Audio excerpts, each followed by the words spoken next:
Sampurasun. Assalamualaikum warahmatullahi wabarakatuh. Tepang deui urang sadaya dina pangajaran bahasa Sunda di kelas 7. Pangajaran anu kahiji, urang bakal medar ngeunaan paguneman. Naon ari paguneman teh? Dina bahasa Indonesia disebut percakapan. Dina bahasa Inggris disebutna dialog. Jadi, paguneman teh mangrupa hiji obrolan. Maham paguneman.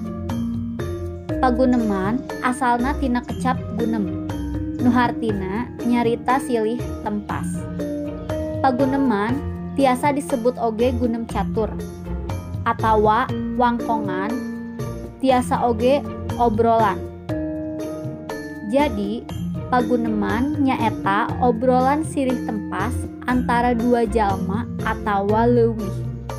Di zaman hiwari, paguneman bisa mangrupa lisan jeung tulisan.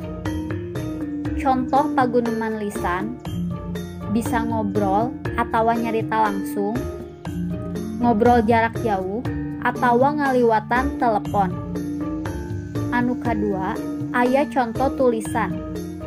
Contohna tina WhatsApp, Line, email, SMS, jeung sajabana.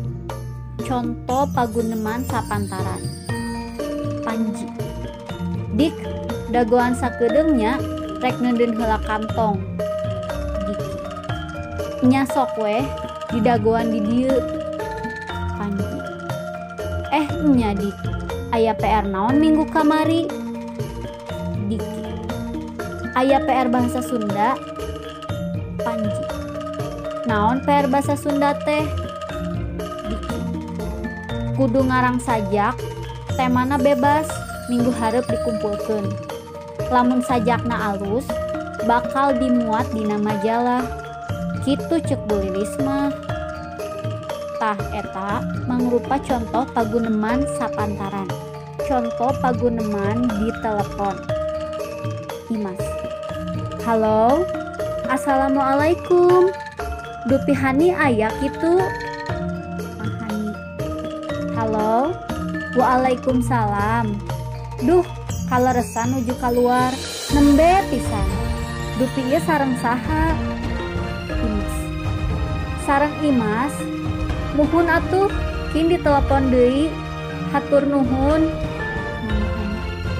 Mangga sawangsulna. Tah eta diluhur mangrupa contoh paguneman dina telepon. Tata krama paguneman. Paguneman kaasup komunikasi dua arah. Hartina aya nu nanya, aya nu ngajawab. Kukituna kudu aya tata kramana. Sabab nu nyarita bisa kolot ka budak, bisa oge budak ka kolot, atawa babaturan saumuran.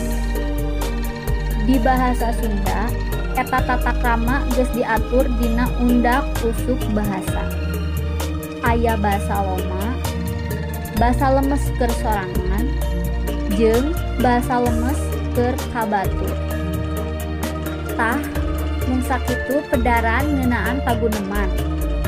Anu salajengna, urang pedar ngeunaan Undak Usuk Basa Sunda dina video anu salajengna. Hatur nuhun kana sagala perhatosanana. Mugi-mugi materi anu didugikeun tiasa dipikahartos ku sadaya.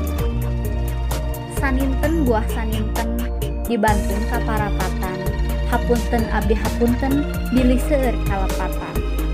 Wassalamualaikum warahmatullahi wabarakatuh.